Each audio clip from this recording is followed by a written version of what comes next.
गणेश जी की वंदना के बाद किसको वंदन कर रहे हैं? मूक होई वाचाल पंगु चढ़ई गिरिवर गहन जासु कृपा सो दयाल द्रवउ सकल कलिमल दहन। एक श्लोक है ना, मूकम करोति वाचालम पंगुं लंघयते गिरिम यत् कृपा तमहम वंदे परमानंद माधवम। जिनकी कृपा से गूंगा बोलने लग जाता है, जिनकी कृपा से लंगड़ा पर्वत लांग जाता है, जिनकी कृपा से बिना नेत्र वाला भी देख लेता है, ऐसे परब्रह्म भगवान को मैं वंदन करता हूं।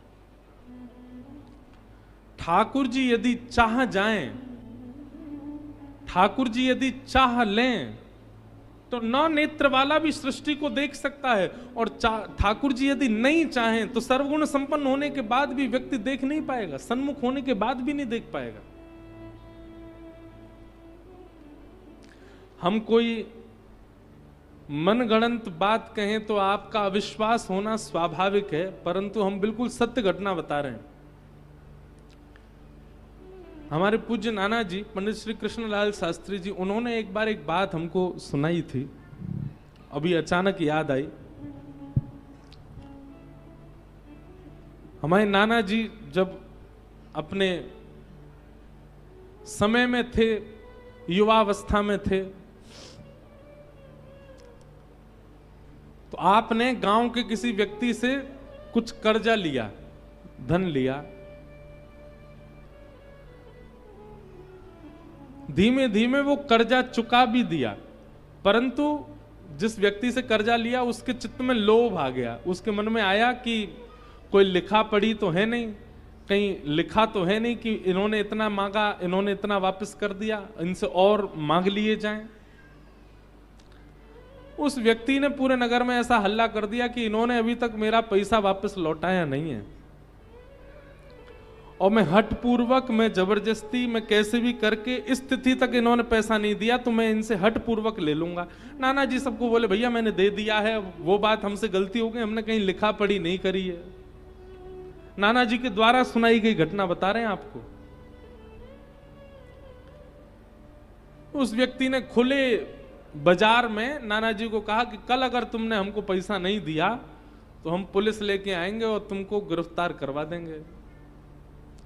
हमारे घर में, नाना जी के घर में सब लोग बड़े विचलित हो गए, बोले अब क्या करें, ये तो कल आ जाएगा, और हटीला व्यक्ति है, आ ही जाएगा।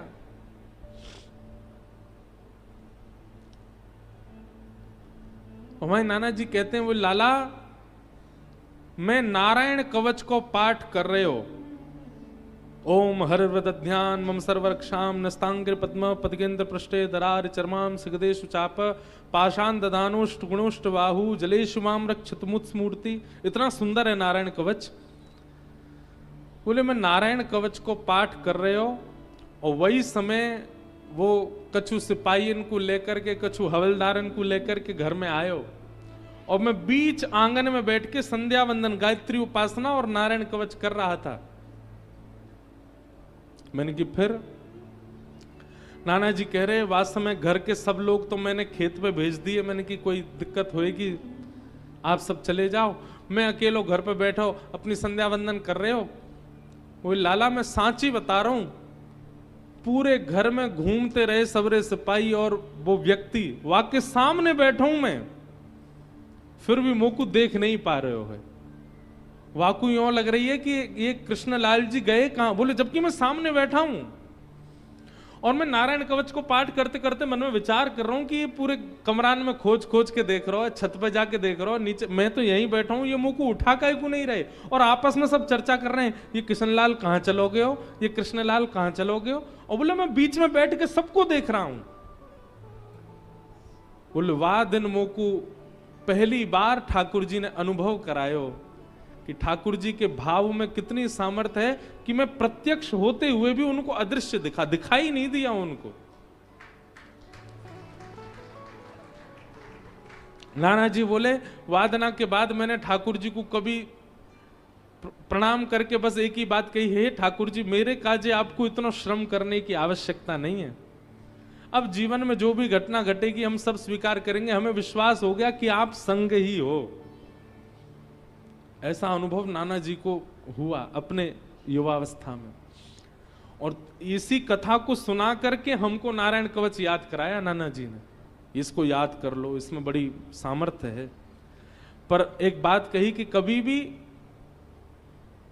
दुराग्रह मत करना ठाकुर जी से, कि जबरदस्ती कोई छोटे मोटे काम नहीं बन रहे और तुम नारायण कवच का पाठ करके ठाकुर जी से कहो कि हमारा एक काम बनाओ, ऐसा कभी मत करना।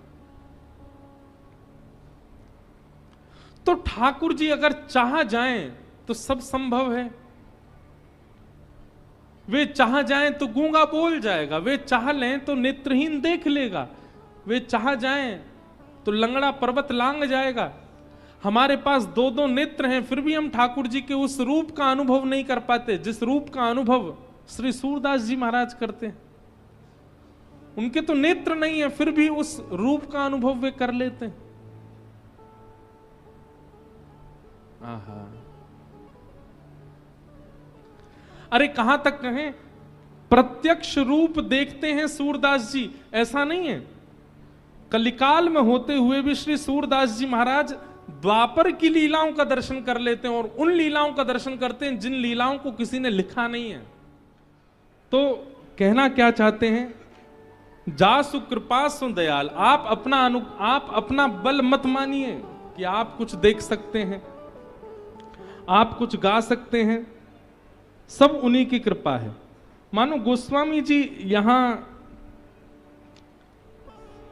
इस बात को प्रस्तुत कर रहे हैं कि मैं जो कुछ भी लिख रहा हूं ये मेरी क्षमता नहीं है, श्री ठाकुर जी के अनुग्रह से ही मैं कर पा रहा हूं। नील सरोरुह श्याम तरुण अरुण बारिज नयन, करो सुमम उर्धाम सदा शीर सागर शयन। शीर सागर में शयन करने वाले चतुर्भुज रूपधारी श्रीमन नारायण भगवान को यहां पर प्रणाम करते हैं। प्रणाम वंदन करते हुए उनकी वंदना करते हैं। श्रीमन नारायण को वंदन किया गया, और ठीक श्रीमन नारायण को वंदन करने के बाद किनको वंदन करते हैं, कुंद इंदु समदेह उमा रमन करुणा अयन, जाहि दीन पर नेह करहु कृपा मर्दन मयन। नारायण और शिव, सब लोग बहुत ध्यान से सुनिएगा, इन दोनों को साथ साथ वंदन किया श्री गोस्वामी तुलसीदास जी महाराज ने।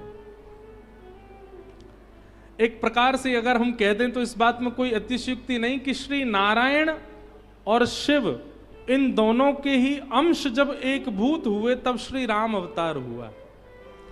अगर राम जी को आप गंभीरता से देखेंगे तो नारायण अंश और शिव अंश दोनों का दर्शन आपको राम जी में हो जाएगा। एक कथा आती है कि एक बार श्रीमन नारायण भगवान अपने वैकुंठ क्षेत्र में शेष नाग पर पौड़े नेत्र बंद करके चिंतन कर रहे थे, और तभी चिंतन करते करते उनको दर्शन कैसा हुआ, आहा, जटाजूट पर सुंदर रुद्राक्ष लपेटे हुए बाल चंद्रमा विराजमान हैं, गंगा जी प्रवाहित हो रही हैं, त्रिनेत्र हैं, त्रिपुंड लगाया हुआ है, जटाएं बिखरी हुई हैं, नीलकंठ है, गौर वर्ण है। एक बात याद रखिएगा, महादेव का स्वरूप कैसा है, गौर वर्ण के हैं श्री महादेव, और एक जगह नहीं अनेक जगह इसका प्रमाण दिया गया। कर्पूर गौरम करुणावतारम, सामान्य गोरे भी नहीं है, कर्पूर गौरम, कपूर जैसे गोरे हैं। और यहां पे देखो, यहां पे क्या लिखे, कुंद इंदु समदेह, बिल्कुल श्वेत पुष्प के भांति महादेव का स्वरूप है। ध्याये नित्यम महेशम रजत गिरिनिभम, रजत किसको कहते हैं, चांदी को, चांदी के पर्वत के समान चमकते हैं श्री महादेव। यानी कि महादेव का स्वरूप कैसा है? गोरे हैं महादेव, श्याम वर्ण, नील वर्ण। अब कहीं होगा उसका वर्णन आदि आदि हो तो हो, पर अगर एक बात आपकी स्थिति बताता है, अगर आप बहुत भजन करते हैं, बहुत कथा सुनते हैं, सत्संग करते हैं, तो आपका भजन, आपकी कथा, आपका सत्संग ये कितना फल रहा है, ये आपके स्वप्न की स्थिति से पता चलेगा। किस प्रकार के स्वप्न आपको आते हैं? स्वप्न में यदि भूत दिख रहे हैं, प्रेत दिख रहे हैं, स्वप्न में यदि आपको सर्प दिख रहे हैं, सर्प में मरे हुए लोग दिख रहे हैं, स्वप्न में बिना सर वाले लोग दिख रहे हैं, तो इसका मतलब क्या है?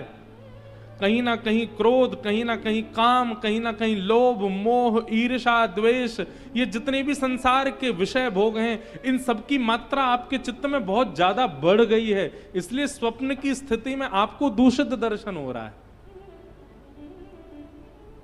आपका भजन बढ़ेगा, आपका सत्संग बढ़ेगा, तो आपको स्वप्न में या तो नाम सुनाई देगा, लीला दिखाई देगी, धाम का दर्शन होगा।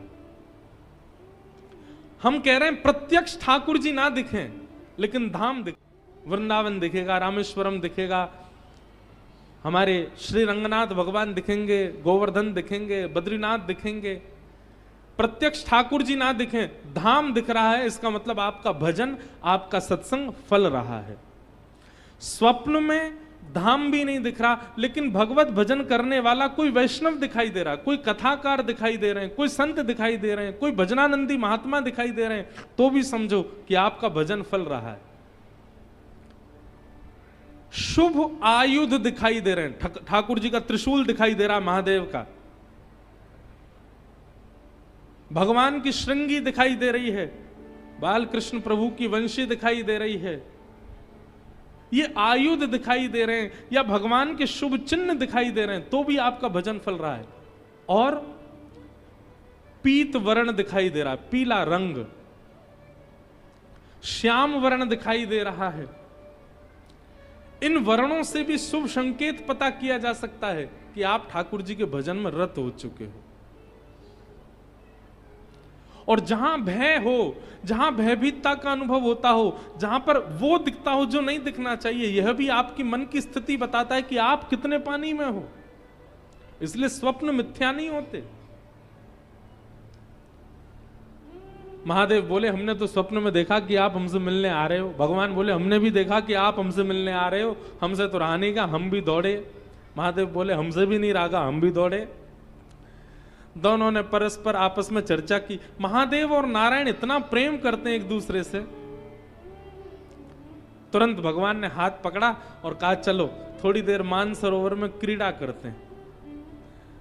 और ठाकुर जी और महादेव दोनों मानसरोवर में गए और मानसरोवर में थोड़ी देर तैरने लगे, थोड़ी देर जल उछालने लगे, कभी कोई क्रीड़ा करें, जल क्रीड़ा दोनों करने लगे। वर्णन करते हैं कि जल क्रीड़ा करते करते करते करते करते हजारों लाखों वर्ष बीत गए, ना भूख लगी, ना प्यास लगी, ना निद्रा आई, और दोनों पृथ्वी के संचालन करता एक दूसरे के साथ क्रीड़ा में लगे हैं। ब्रह्मा जी ये लीला देख करके बोलने लगे हो गया काम, पृथ्वी का पालन संहार उत्पन्न करने वाले दोनों क्रीड़ा में व्यस्त हो गए हैं। अब इस सृष्टि का कल्याण कैसे होगा?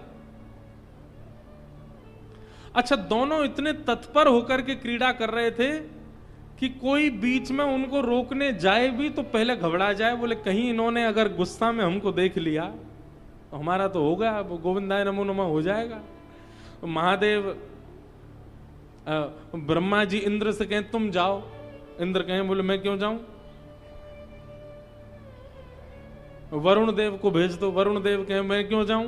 पवन देव को भेज दो, पवन बोले मैं क्यों जाऊं? सबको अपना जीवन प्यारा।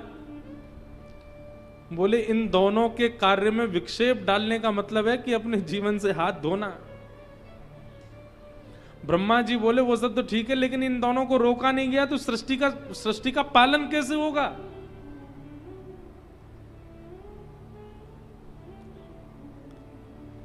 हजारों युक्तियां सोच ली, लेकिन किसी भी कारण से, किसी भी प्रकार से महादेव और ठाकुर जी इतने तत्पर होकर के खेल रहे हैं कि उनकी क्रीड़ा रुकी ही नहीं।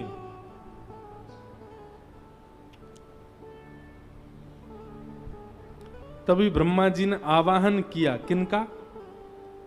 कपीश्वर हनुमान जी का। अनंत बलवंत श्री हनुमान जी महाराज का स्मरण किया, बोले आप ही कुछ करो, आप में बुद्धि विवेक दोनों विद्यमान है, आप ही बताओ ये कैसे रुकेंगे दोनों, इन दोनों का रुकना आवश्यक है। हनुमान जी महाराज ने जब दोनों की तत्परता को देखा तो ब्रह्मा जी से बोले खेलने दो ना, इतने आनंद में तो लग रहे हैं। बोले वो तो ठीक है, एक आध 2-4 दिन खेलें, ठीक है, लाख साल हो गए, लाखों वर्ष बीत गए, इनका खेल ही पूरा नहीं हो रहा है, अब तो इनका खेल यहीं विश्राम होना चाहिए। हनुमान जी महाराज बोले इन दोनों को एक ही कारण से रोका जा सकता है, क्या? ऐसा कुछ किया जाए जो इन दोनों को ही अति प्रिय है। बहुत ध्यान से सुनिएगा। हनुमान जी महाराज बोले महादेव को अति प्रिय है राम नाम। यदि कोई एक बार राम कहता है तो कहते हैं कि महादेव अपनी पदवी छोड़ करके दौड़ करके जाते हैं, और जब तक मुख से मां निकलता है तब तक महादेव सामने आकर के सुन लेते हैं, इतना प्रिय है राम नाम। और उतना ही प्रिय राम नाम भगवान नारायण को भी है। नारायण को भी राम नाम बहुत प्रिय है। सब देवता हनुमान जी के सामने बैठ करके बोले शंकर जी को राम नाम प्रिय है, ये सुनकर के तो हमको ज्यादा आश्चर्य नहीं हुआ, ये तो बात सिद्ध ही है, पर नारायण भगवान तो स्वयं राम ही है, उनको राम नाम प्रिय क्यों है? नारायण भगवान को राम नाम प्रिय क्यों है? को प्राप्त किया, इसी नाम के आश्रय से ध्रुव ने इनको प्राप्त किया, इसी नाम के आश्रय से गोस्वामी तुलसीदास जी इनको प्राप्त करेंगे। भगवान कहते हैं कि बिना नाम आश्रय के भक्त मेरे समीप नहीं आ सकते, इसलिए भगवान को अपना नाम ही बहुत प्रिय है। क्यों? ये नाम ही सबको समेट समेट करके मेरे पास लेके आता है, इसलिए ठाकुर जी को अपना ही नाम बहुत प्रिय है। एक व्यक्ति ने मुझसे प्रश्न किया, बोले महाराज जी दुनिया के लोग राम जी के सामने ही जाके चिल्लाते हैं जय जय श्री राम, राम जी को अच्छा लगता होगा?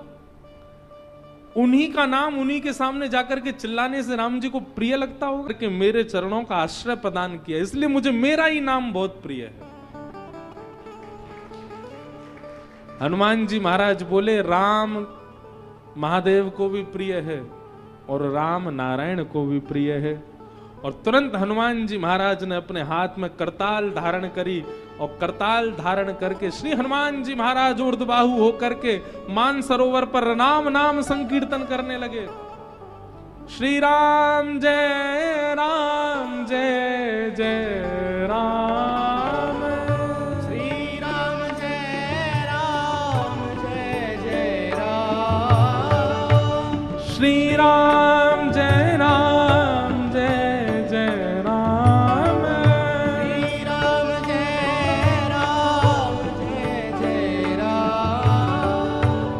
श्री राम जय राम जय जय राम, श्री राम जय राम जय जय राम, श्री राम जय राम जय जय राम, श्री राम जय राम जय जय राम। इस प्रकृति ब्रह्मांड में सबको प्रिय लगने वाला यदि नाम कोई है तो वो है राम नाम।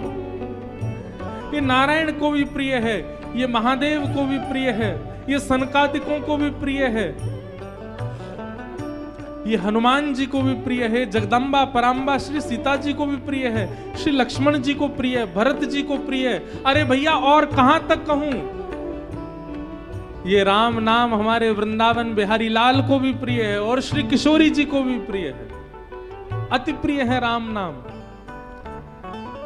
वृंदावन में भी जब कोई राम कहता है तो राम शब्द में दोनों युगल प्रकट हो जाते हैं। रा कहते ही श्री किशोरी जी राधा और मां कहते ही माधव। राम जब आप कहते हैं तो एक प्रकार से आपका युगल नाम संकीर्तन हो जाता है, इसलिए राम नाम सबको प्रिय है। श्री राम जय जय राम। श्री राम जय जय राम। श्री राम जय जय राम। श्री राम जय जय राम। श्री राम जय जय राम। श्री राम जय जय राम।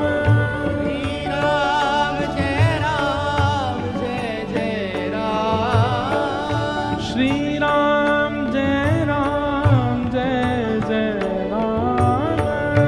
श्री राम जय जय राम। श्री राम जय जय राम। श्री राम जय राम। श्री राम जय जय राम। श्री राम जय जय राम। वंदौ नाम राम रघुवर के। वंदौ सब गाओ। रघुवर गोस्वामी तुलसीदास जी महाराज। वंदौ नाम राम रघुवर को। वंदौ रघुवर को। हेतु कृशानु भानु हिम कर को। हेतु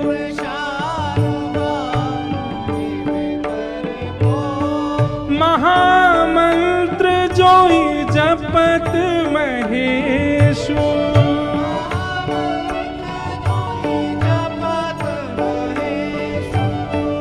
महामंत्र जोई जपत महेशु।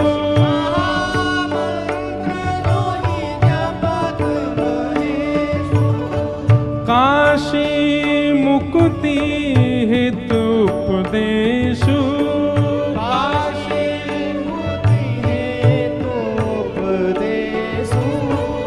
जानी आदि कवि नाम प्रताप।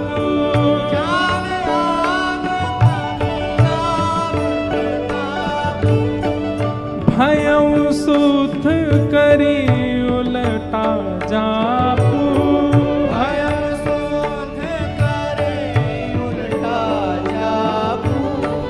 सहस नाम सम सुन शिववाणी। सहस नाम सम सुन शिववाणी। जप जय पिय संग भवानी। जप जय पिय संग भवानी। हे श्री राम जय जय राम। श्री राम जय जय राम। श्री राम जय जय राम। श्री राम जय जय राम। हर्ष हेतु हेरी हरहि को। हर्ष हेतु हरहि को। किए भूषण तिय भूषण ति को। भूषण दिए को। नाम प्रभाव जान शिवनी को। नाम प्रभाव जान शिवनी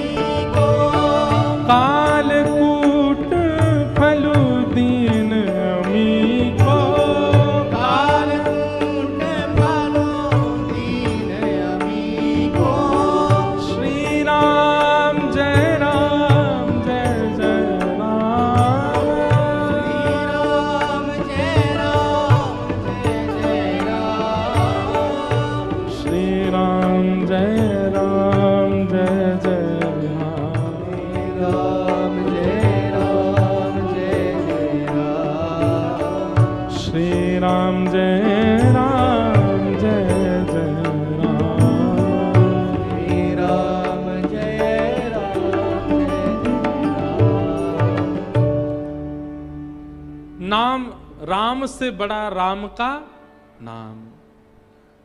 जैसे ही हनुमान जी महाराज ने मानसरोवर पर बैठ करके नाम का गुणगान गाना प्रारंभ किया, राम नाम की ध्वनि को प्रारंभ किया करने लगे, और वही राम नाम जब नारायण भगवान ने श्रवण किया, नेत्र बंद हो गए, और उस नाम के सहारे चरणों को प्राप्त करने वाले समस्त भक्तों का चिंतन नारायण भगवान के चित्त में प्रकट हो गया। उनकी क्रीड़ा भी वहीं विराजमान हो गई। तुरंत निकल करके बाहर आए, सब भक्तों का चिंतन करके भाव विह्वल भगवान हो गए। मेरी सबरी कहाँ है, मेरा विभीषण कहाँ है, मेरे हनुमान कहाँ हैं, मेरे कपिध्वज कहाँ हैं, मेरे कपीश्वर कहाँ हैं।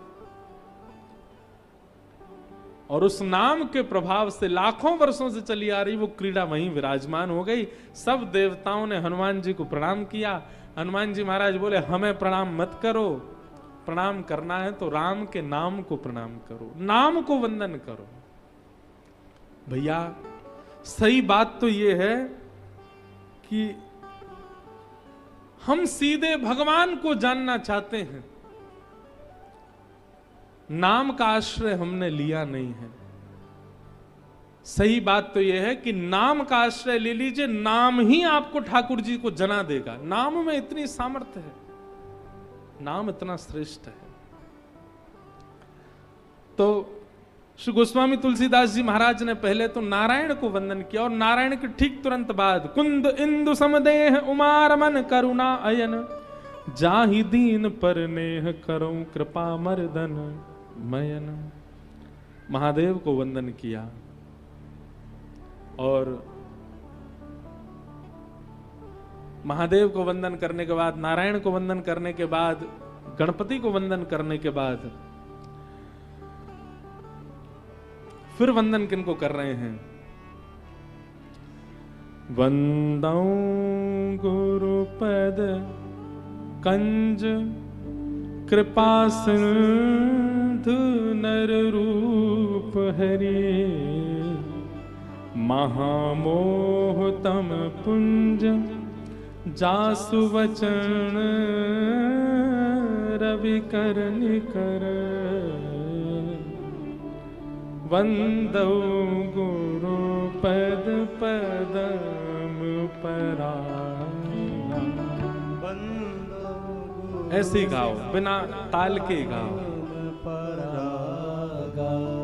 सुरुचि सुवास सरस अनुरागा, सुरुचि सुवास सरस अनुरागा, अमीय सुरी मय चूरन चारु, अमीय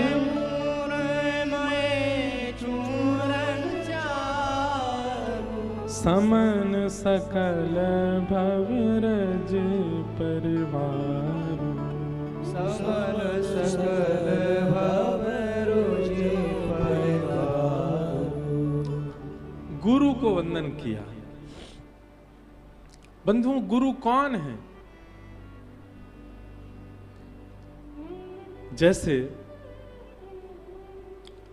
ठाकुर जी ने हम सब का निर्माण तो किया, हम सबको नेत्र प्रदान किए, नासिका प्रदान की, जिह्वा दी, कान दिए, हाथ दिए, पैर दिए, सकल शरीर प्रदान किया ठाकुर जी ने।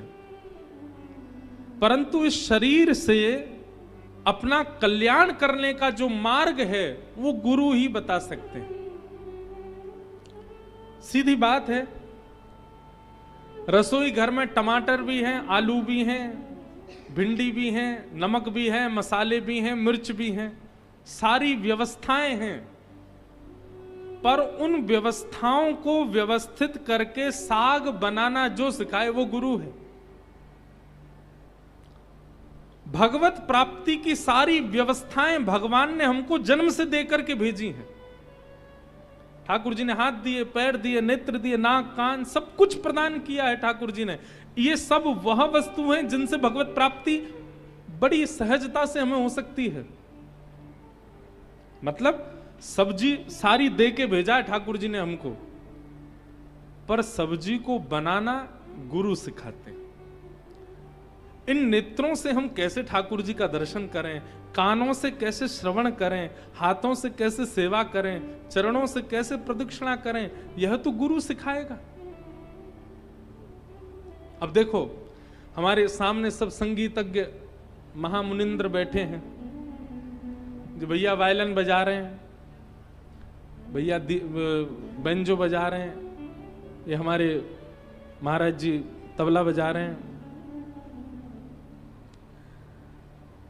सारे साज एक से बढ़कर के एक हैं।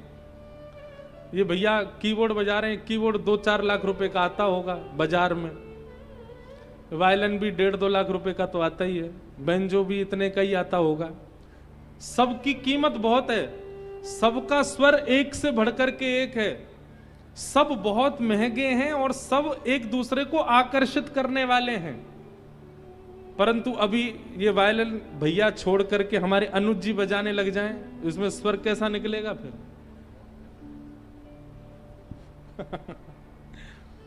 या तबला हमारे ये भैया छोड़ दें, सौरभ भैया बैठ जाएं तबला बजाने, फिर क्या बजेगा? सामग्री वही है, सामग्री का मूल्य भी उतना ही है, सामग्री का स्वर भी उतना ही है, लेकिन बजाने वाला यदि सुधी नहीं है तो उसके स्वर से किसी को प्रसन्न नहीं किया जा सकता। सही बात है कि नहीं? ठीक वैसे ही हम सब कौन हैं?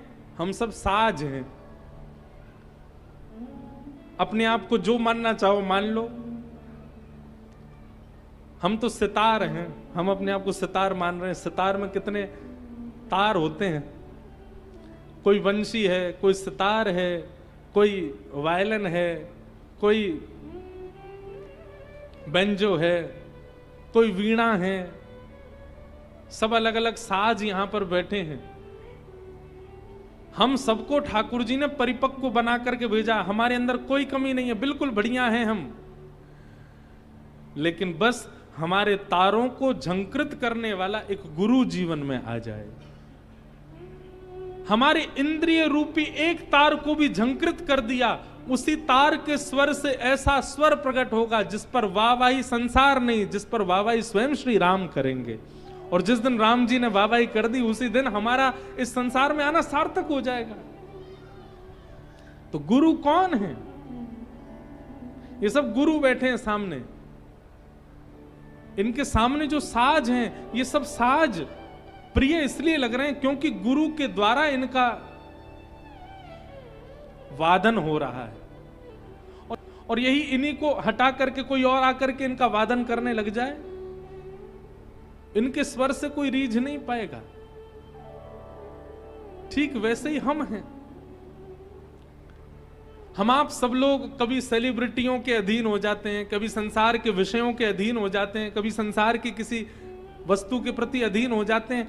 हमारे तार झंकृत तो होते हैं, दुनिया वाहवाही करती है, ठाकुर जी नहीं करते। ठाकुर जी वाहवाही कब करते हैं? जब किसी गुरु के अधीन हो जाते हैं। और जैसे ही हम किसी गुरु के अधीन होते हैं, हमारे इंद्रिय रूपी स्वर का जब जैसे ही तार छेड़ता है गुरु, हा हा, ठाकुर जी वाहवाही करते हैं, महादेव वाहवाही करते हैं। मीराबाई हमारी आपकी तरह ही थी, उनकी भी आंखें थी, उनकी भी नाक थी, उनकी भी जिह्वा थी, उनकी भी 2 भुजाएं थी, 2 पैर थे, कंठ था। हम हमारी जैसी ही थी मीराबाई, लेकिन केवल गुरु आश्रय मिल गया।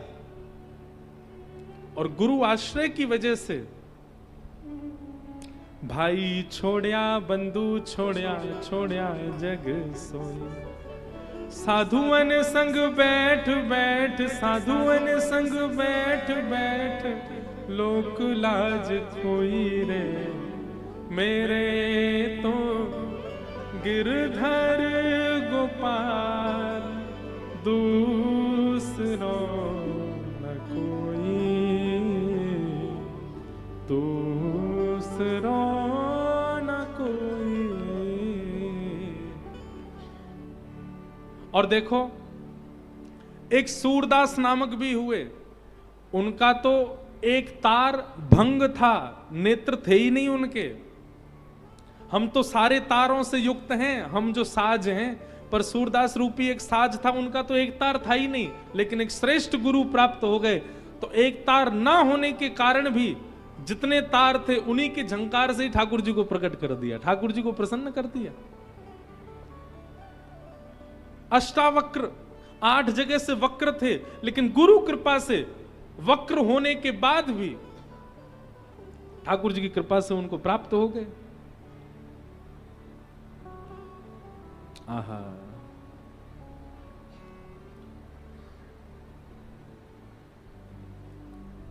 श्री गुरुपद नख मणिगण ज्योति सुमिरत दिव्य दृष्टि ही होती। एक बहुत सुंदर बात,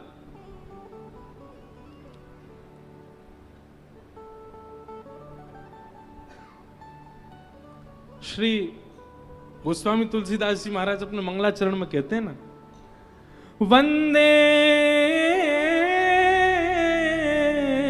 बोधमयं नित्यं गुरुं शंकर रूपिणं यमाश्रितो हि विक्रोपी यमाश्रितोऽपि वक्रोऽपि चंद्रः सर्वत्र वन्द्यते। हाँ, कितनी सुंदर बात। गोस्वामी तुलसीदास जी महाराज कहते हैं, वंदे बोधमयम नित्यम गुरुम शंकर रूपिणम। मैं अपने गुरु स्वरूप श्री शंकर जी को वंदन करता हूं। शंकर हैं, ये तो उनकी विशेषता है ही, पर गुरु रूप हैं। यहां गुरु की महिमा बता रहे हैं। सब लोग सावधानी से इधर देखो, ध्यानपूर्वक सुनो। गोस्वामी जी महाराज कह रहे हैं कि गुरु कैसे होते हैं। बोले गुरु की कृपा कैसी होती है कि यमाश्रितो हि वक्रोपी चंद्रः सर्वत्र वन्द्यते। अरे मैं उन गुरु की शरणागति लेने की बात कर रहा हूं जिन महादेव गुरु के शरण में वक्र चंद्रमा गया। कैसा चंद्रमा? बोले टेढ़ा चंद्रमा।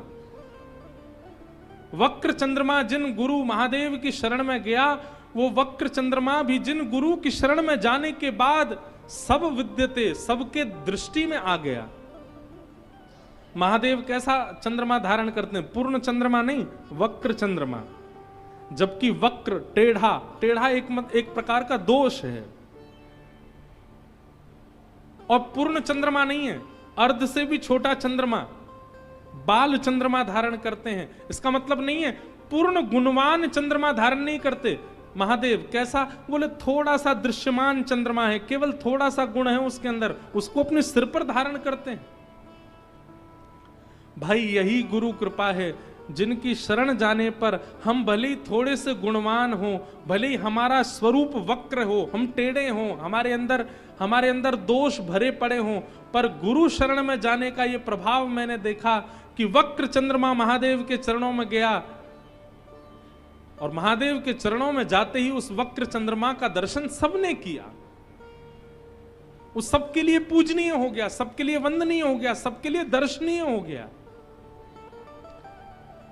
ऐसे गुरु चरणों में मैं प्रणाम करता हूं, गुरु की मैं वंदना करता हूं। गुरुपद रज मृदु मंजुल अंजन नयन अमीय द्रग दोष विभंजन तेहि कर विमल विवेक विलोचन वर्णो रामचरित भवमोचन। गोस्वामी तुलसीदास जी महाराज कह रहे हैं, मैं जिस रामचरित्र का दर्शन करके अपनी लिपिबद्ध कर रहा हूं, ये मेरे दर्शन की सामर्थ्य नहीं है। तो फिर किसी ने कहा कि हे गोस्वामी जी, आपको ये रामचरित्र कैसे दिख रहा है? गोस्वामी जी कहते हैं गुरुपद रज मृद मंजुल अंजन, मैंने अपने गुरु की चरण रज को अंजन यानी कि काजल बना करके अपने नेत्रों में लगाया है, और गुरु कृपा से ही मुझे ऐसी दृष्टि प्राप्त हुई जिससे मैं रामचरित्र का दर्शन करके लिख पा रहा हूं। बंधुओं, गोस्वामी जी से एक बात सीखिएगा। वैसे सीखने को तो हजार बातें हैं, पर एक विशेष बात सीखिएगा। क्या?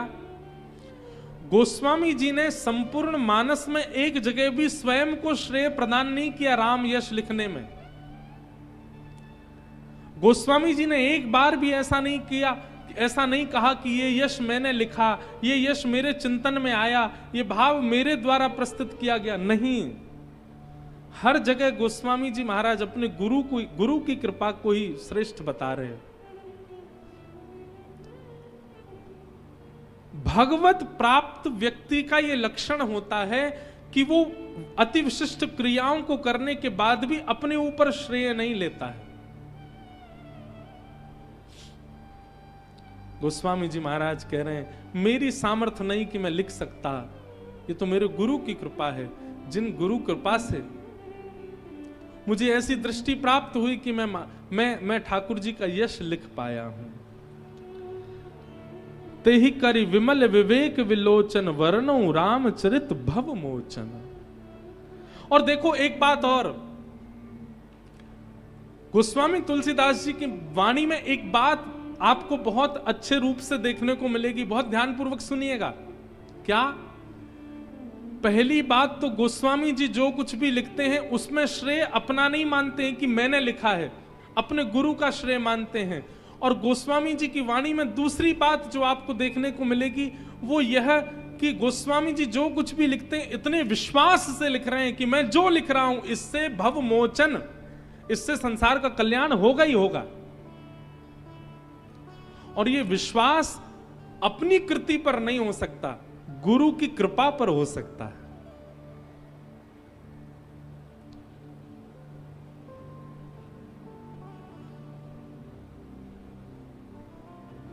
जो कोई ले तुम्हारी शरणा, तुम रक्षक काहू को डरना।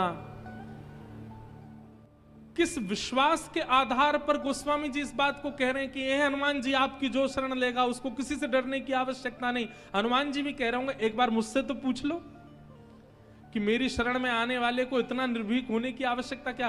गोस्वामी जी किसी से नहीं पूछ रहे हैं, सीधा लिखते जा रहे हैं और इस विश्वास के साथ लिख रहे हैं कि मैं जो लिख रहा हूं इससे कल्याण होगा होगा होगा। क्यों? ये मेरी कृति नहीं है, ये मेरी गुरु कृपा है, ये मेरे गुरु का आशीर्वाद है। मुझे अपनी गुरु कृपा पर भरोसा है कि जो इसका आश्रय लेगा उसका कल्याण होगा। तो गोस्वामी जी की वाणी में दो बातें आपको बार बार देखने को मिलेंगी। पहला तो अपने आप को श्रेय नहीं देते, अपने गुरु को श्रेय प्रदान करते हैं। और दूसरी बात, जो भी लिखते हैं इतने विश्वास के साथ लिखते हैं कि इससे कल्याण होगा ही होगा। तेहि कर विमल विवेक विलोचन, वर्णौ रामचरित भव मोचन। संसार को विषय भोगों से मुक्त करने वाला मैं रामचरित लिख रहा हूं, किसकी कृपा से? गुरुपद रज मृदु मंजुल अंजन, नयन अमीय द्रग दोष विभंजन। भैया एक बात याद रखिएगा, गुरु के प्रति शिष्य केवल एक वस्तु अर्पित कर सकता है, इसके अलावा कोई दान नहीं, कोई दक्षिणा नहीं, कोई वस्तु नहीं। ये बाकी जो कुछ भी आप दे रहे हो ये एक्स्ट्रा करके दे रहे हो। मूल दक्षिणा जो गुरु के चरणों में शिष्य को अर्पित करनी चाहिए वो केवल एक है, और वो क्या है? विश्वास। जिस दिन आप अपने गुरु के आश्रित हो जाते हैं, गुरु आश्रित होने का मतलब होता है कि पूर्ण विश्वास, भरोसा, ये विश्वास दृढ़ चित्त में आ जाए, अब मेरा कल्याण होगा, अब मुझे कल्याण होने से मुझे कोई, हम तो एक बात कहेंगे, जिस दिन आपने गुरु आश्रय लिया उसी दिन इतना विश्वास चित्त में प्रकट हो जाए कि अब मेरे कल्याण में वादा है ही नहीं, इतना विश्वास यदि आपके चित्त में आ गया तो गुरु कृपा आपको परिलक्षित होती हुई प्रत्यक्ष दिखने लग जाएगी। और क्षमा करें, आपने गुरु आश्रय लिया और उसके बाद भी आपके मन में कहीं ना कहीं संशय है, पता नहीं मेरा कल्याण होगा कि नहीं, मेरी सदगति होगी कि नहीं, तो आप गुरु आश्रय में होकर के भी अपना कल्याण नहीं कर पाओगे। सूरदास जी महाराज कह रहे हैं, भरोसो दृढ़ इन चरणन केरो, भरोसो दृढ़ इन चरणन केरो, भरोसो दृढ़ इन चरणन केरो, भरोसो दृढ़ इन चरणन केरो। श्री वल्लभ नख चंद्र छटा बिन, श्री वल्लभ नख चंद्र छटा सब जग माही अंधेरो, सब जग माही। ठाकुर जी का केवल गुरु के प्रति विश्वास, शिष्य का शिष्यत्व केवल इतना है कि अपने गुरु को केवल विश्वास रूपी दक्षिणा प्रदान कर दे। गुरु चाहे जैसे भी हों, यदि गुरु पदवी पर बैठे हैं और शिष्य अपना विश्वास अर्पित करता है, तो गुरु शब्द का दायित्व ठाकुर जी निभाते हैं फिर, और ठाकुर जी उसकी बेड़ा पार करने का पूरा संकल्प हाथ में लेते हैं। बस उसका विश्वास ना डगमगाए। वो कल रात्रि अनुज जी आप एक कथा सुना रहे थे, कौन से महात्मा थे वो? हैं? मूलदास। ये रात में हमको एक कथा सुना रहे थे मूलदास महात्मा की। एक मूलदास नाम के महात्मा थे, गुजरात में राजकोट के राजा उनके शिष्य थे। राजा ने मूलदास जी से गुरु दीक्षा ग्रहण कर ली, लेकिन विश्वास अर्पित नहीं किया अपने गुरु को। बहुत ध्यानपूर्वक सुनिएगा।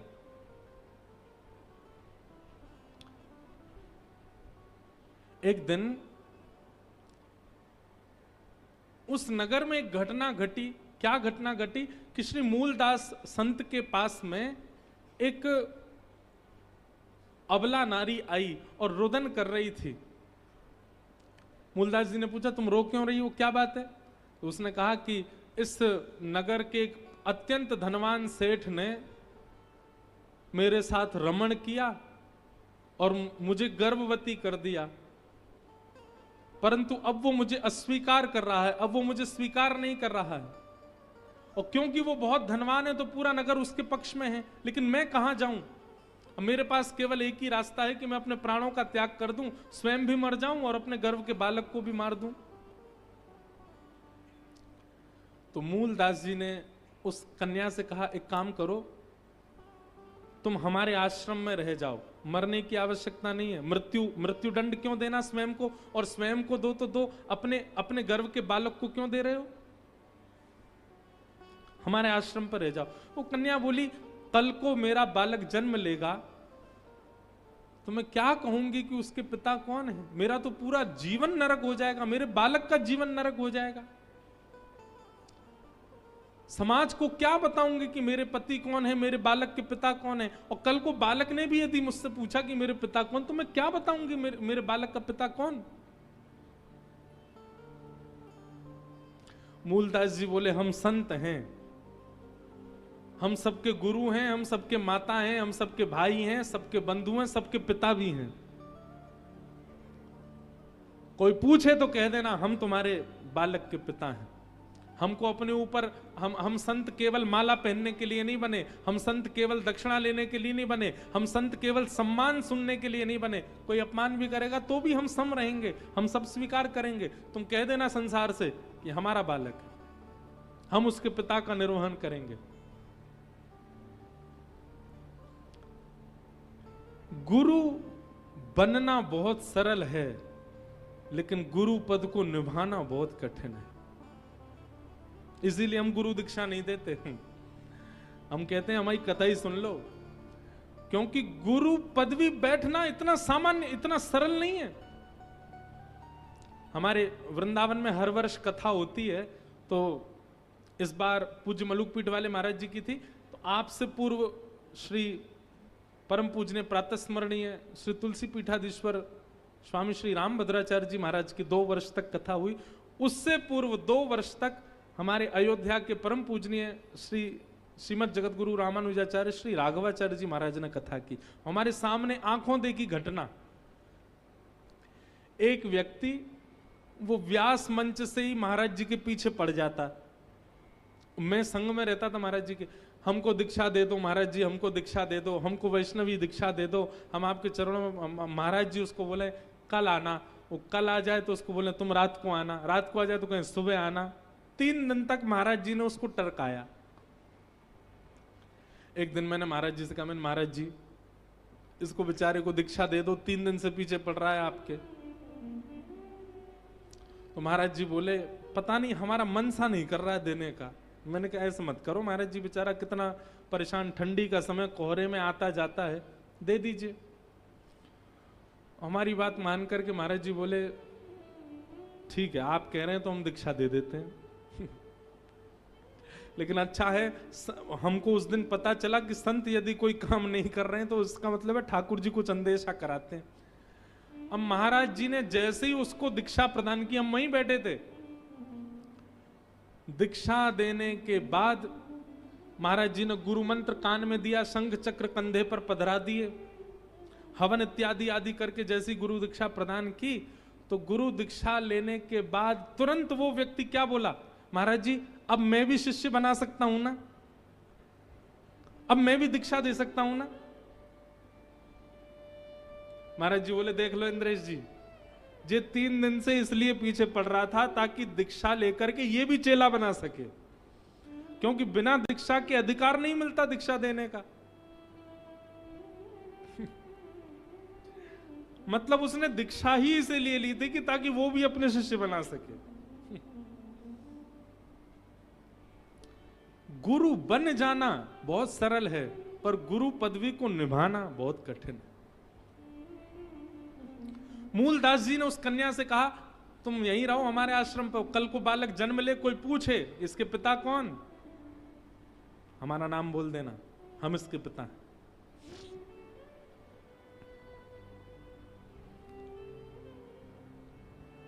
उस कन्या ने बालक को जन्म दिया, और जन्म लेने के बाद हवा की तरह पूरे नगर में बात फैल गई कि मूलदास महात्मा ने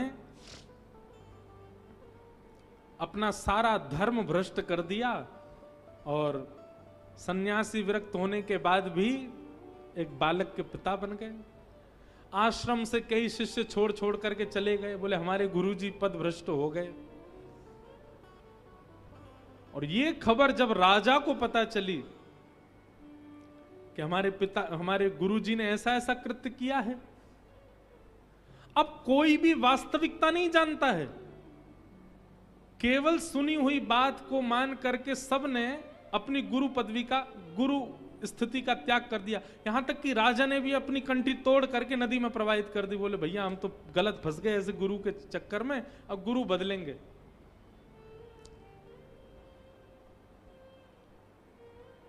राजा ने दूसरे गुरु जी बना लिए, गुरु त्याग कर दिया। मूलदास जी महाराज को एक दिन पता चला कि सब दुनिया अब विमुख हो गई, मूलदास जी के सारे शिष्य भी छोड़ छोड़ के चले गए। मूलदास जी को इससे कोई प्रभाव नहीं पड़ा, संत को कभी प्रभाव नहीं पड़ता। क्षमा कीजिएगा, जिस गुरु को, जिस संत को केवल सम्मान अच्छा लगता है, और कभी यदि किंचित अपमान हो जाए तो वो आग बबूला हो जाए, तो उनके संतत्व में कुछ तो कमी है। जो सब स्थिति में सम रहे, उसी को तो संत कहते हैं।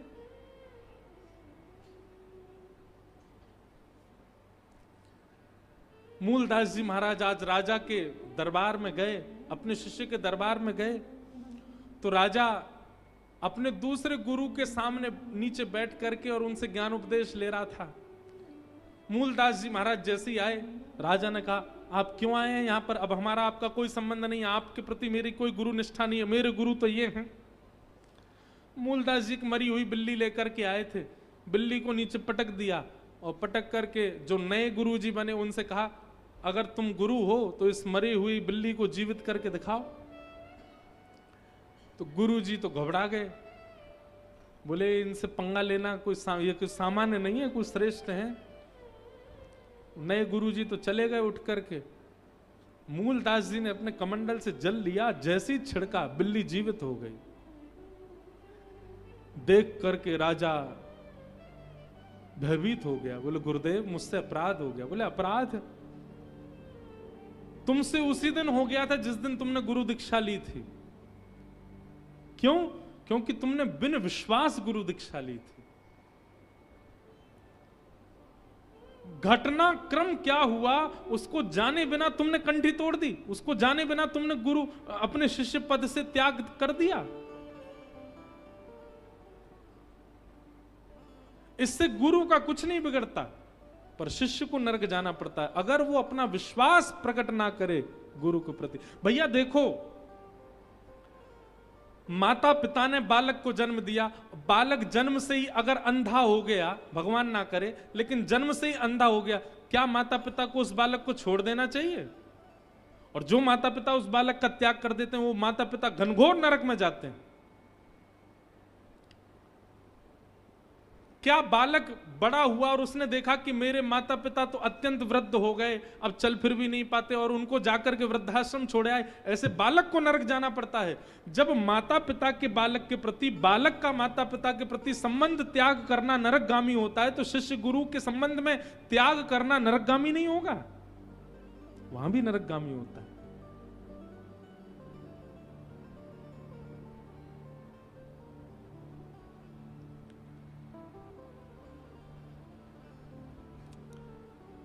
इसलिए श्री गोस्वामी जी महाराज गुरु वंदना कर रहे हैं।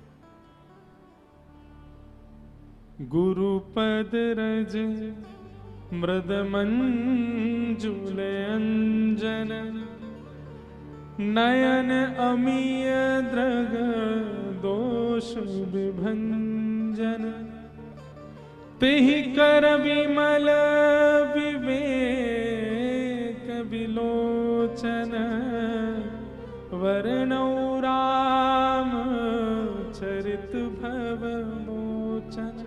मेरे मन में ऐसा भाव आता है कि रामचरित्र इतना कल्याणकारी क्यों है?